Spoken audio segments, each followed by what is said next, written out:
Welcome to the Deep Dive, the show where we cut through the noise, unpack complex information, and give you the essential insights you need, fast.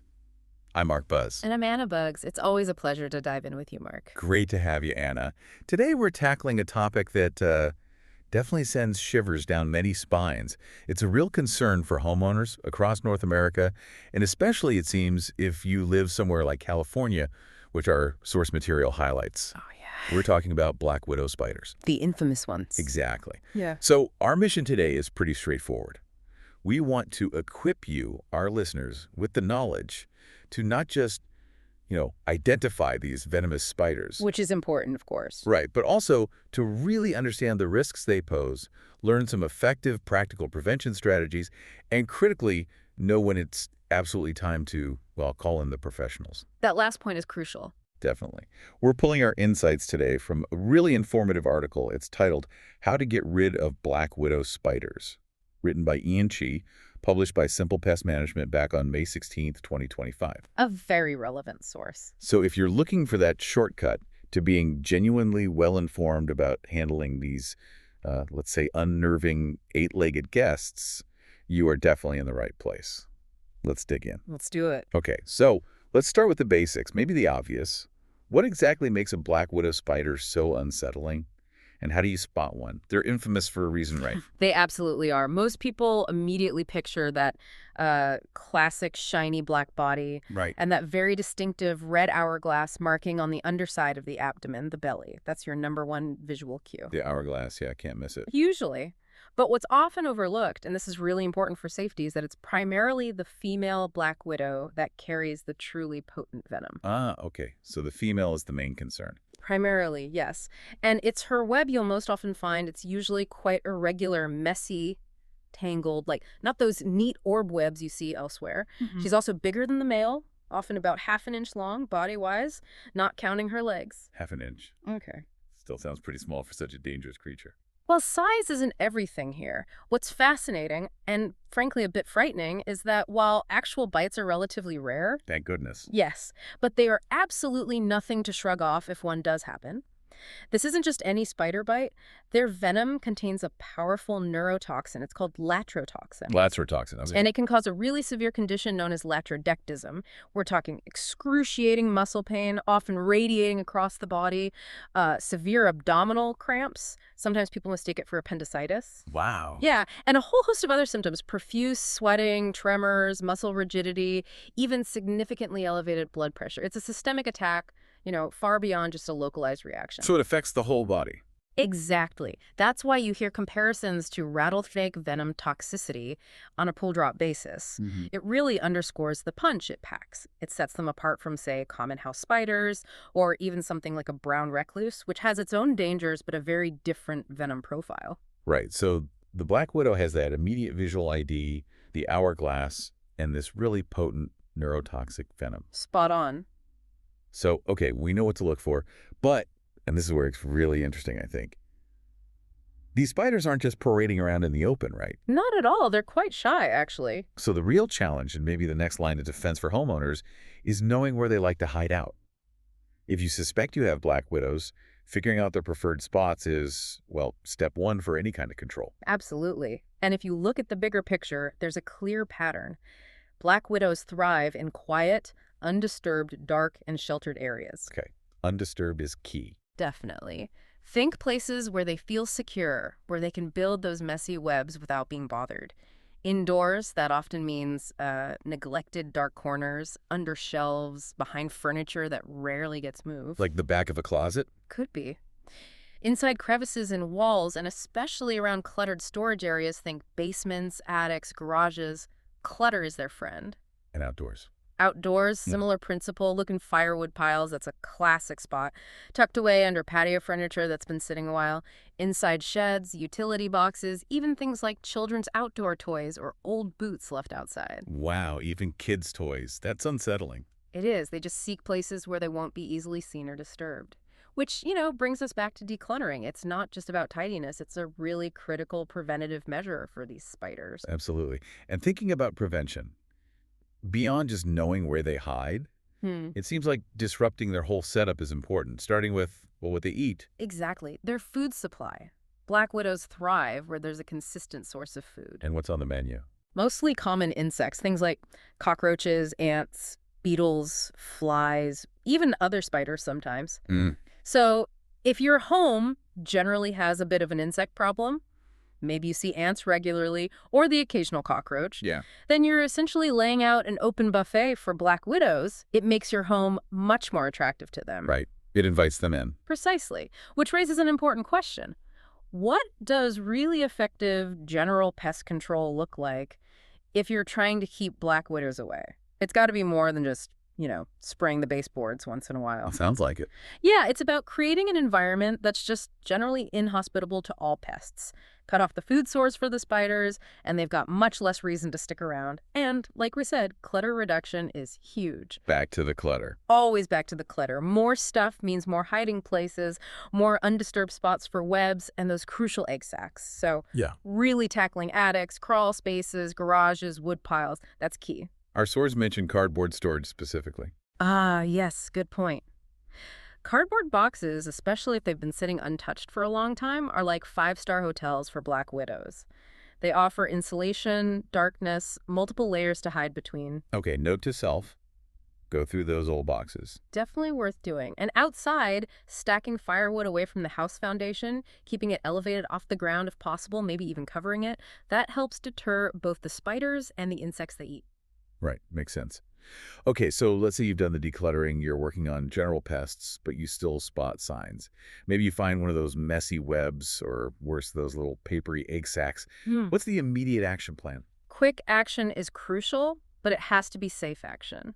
The source strongly suggests the safest and most effective method for immediate removal is actually using a vacuum cleaner. A vacuum, really? Yep, one with a hose attachment. It lets you suck up the spiders, the webs, and especially those egg sacs from ceilings, corners, under furniture, wherever you see them, without getting physically close. Yeah, that makes sense. Safer than trying to swat at it. Much safer. Trying to brush them away or squish them significantly increases your risk of getting a defensive bite. And once you vacuum them up, Yeah. immediately take that vacuum bag, seal it if possible, and dispose of it outside in a secured trash can. You absolutely don't want those egg sacs hatching inside your house later. Good point. Very good point. Yeah. Okay, so that handles immediate removal. What about preventing them from coming back or getting in the first place? Right, long-term prevention, it really comes down to sealing. Think of your home like a fortress against pests. Okay, seal the perimeter. Exactly. Focus on thoroughly sealing any cracks, gaps, openings where spiders or the insects they feed on could potentially sneak in. Obvious places are around baseboards, windows, door frames. Standard stuff. Yeah, but also check exterior walls carefully, especially where utility lines, pipes, wires enter the house. Those are common entry points people miss. Like around the air conditioning unit lines? Precisely. Also, check around plumbing under sinks, dryer vents, electrical outlets, even small gaps can be enough. A really thorough sealing job limits access significantly. It makes it much harder for black widows and their prey to get established. It reinforces that whole idea. A clean, sealed home gives spiders much less reason to stick around. Okay, sealing, cleaning, decluttering. Yeah. Got it. Now, what about some of those natural options you always see floating around online? Our source mentions peppermint oil and lemon oil specifically. Is there any truth to that hype? The essential oils question. It comes up a lot. Yes. The source did mention a lab study. Apparently, mint oil did show some repellent effect on certain female spiders, including a relative of the black widow. Oh, okay. So maybe something there. Maybe some limited effect. But crucially, it didn't work on all spider species tested. And lemon oil, despite all the online buzz, apparently studies showed it did absolutely nothing to repel them. Huh. So mint oil, maybe a little something. Lemon oil, probably not. That seems to be the takeaway. And this really highlights the difference between, prevention versus actual eradication, and also the gap between anecdotal claims and scientific evidence. Right. You can certainly mix a few drops of peppermint oil with water in a spray bottle and spritz it around areas where spiders might hang out. The idea is the strong scent might be unpleasant enough to discourage them from setting up shop there. Might being the operative word. Exactly. It's critical to understand this is best viewed as a potential prevention strategy, maybe making an area slightly less appealing. It's absolutely not a reliable fix for a full-on black widow infestation. So don't rely on peppermint spray if you're actually seeing spiders and egg sacs. Definitely not. For an existing problem, especially a potentially dangerous one like black widows, you need something far more robust and reliable. Okay, that leads perfectly into the next point. Given how serious these spiders are, what about those harsh DIY insecticide sprays you can buy, or other home remedies? Are they a good idea? Or are they, as our source seems to warn, actually pretty risky? Yeah, the source is quite explicit in cautioning against DIY chemical treatments for black widows. While grabbing a spray can might seem like a quick fix. The easy solution. Right. It's often ineffective simply because you might not reach where they're truly hiding or you might not get the egg sacs.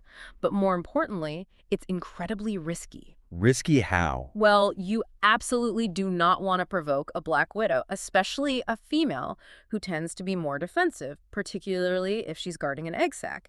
Trying to spray her directly significantly increases your chances of getting bitten. And we already established that bite is bad news. Very bad news. Remember the neurotoxin, the potential for severe pain, muscle cramps, difficulty breathing. If you or someone in your household gets bitten, particularly by a female, you need to seek medical attention right away. Don't wait. So trying to spray them yourself ups the bite risk. Considerably. Plus, those DIY sprays often just scatter the spiders or only kill the ones you see, not the ones hidden away, potentially making the problem worse or harder to track later. The message from the source is really clear on this. Don't take chances with black widows. The potential health consequences are just too severe to risk an amateur approach. That seems like very sound advice. Mm-hmm. So putting it all together, what does this mean for you, the listener, if you're actually facing these spiders? If you've seen consistent signs, the spiders themselves, those unique messy webs, the egg sacs, maybe despite your best prevention efforts, what's the bottom line? The bottom line, according to our source, is pretty unambiguous. If you have evidence of black widow activity, it's truly best to call in local pest control experts. Professionals know how to handle them safely and, importantly, effectively. People who deal with this stuff all the time. Exactly. Our source article comes from Simple Pest Management, and they're presented as an example of the kind of expertise you should look for. A reputable company that specializes in venomous spiders will be licensed, insured. Right. Their technicians are trained to properly identify the spiders, locate all their hiding spots, which might be places you wouldn't even think to look safely, remove the spiders in the egg sacs, and then advise on long-term prevention using what's called an integrated pest management approach. Integrated pest management. Sounds comprehensive. It is. It means looking at the whole picture, sealing entry points, reducing food sources, targeted treatments where necessary. Simple Pest Management, for instance, they're based in San Diego, serves surrounding areas like South Riverside, Sacramento, West Placer County. They emphasize this thorough approach. And they target the food sources, too. Yes, the article mentions they target both the black widows and the insects they feed on. They inspect thoroughly garages, attics, crawl spaces, basements. They treat cracks, baseboards, hiding places, entry points that maybe other companies might miss. They offer proven methods, even a bug-free guarantee, which offers peace of mind. That guarantee sounds good. Doesn't it? They even mention same-day or next-day service if you call before noon, which shows responsiveness, something you definitely want when dealing with venomous pests. It really underscores the point that while knowledge is valuable, sometimes the smartest application of that knowledge is recognizing when to bring in the professionals for safe and effective eradication. Well, that was a truly illuminating deep dive, Anna. Mm-hmm. We've covered a lot how to accurately identify the distinctive black widow. That hourglass is key. Absolutely. The serious nature of its neurotoxic venom, those crucial prevention tips like reducing clutter and sealing entry points. Don't forget the vacuuming for immediate removal. Right. And critically, why those DIY methods are often not just ineffective, but potentially really risky. Which leads me to a final thought, maybe a question for everyone listening. By understanding a specific, potentially scary threat like the black widow spider, how does that encourage us to be more critically aware of our entire home environment? Interesting. Not just looking for one type of pest, but thinking about the subtle ecosystems that exist within and around our living spaces. It suggests it's not just about one spider. It's maybe about a more holistic approach to home safety, cleanliness, and just general well-being. That's a fantastic thought to end on, thinking bigger picture about our homes. Well, if you found this deep dive helpful and you want more shortcuts to being well-informed on complex topics, please make sure to follow and like the deep dive wherever you get your podcasts. Your support really does help us keep bringing you these insights. It absolutely does. And of course, if you are unfortunately dealing with black widows or, frankly, any pests, remember the kind of experts we discussed, like those from our source material at Simple Pest Management. You can learn more about their services, get that peace of mind, by following Simple Pest Management on social media and checking out their website. Good call. Thank you so much for joining us for another deep dive. We'll be back soon with more fascinating insights.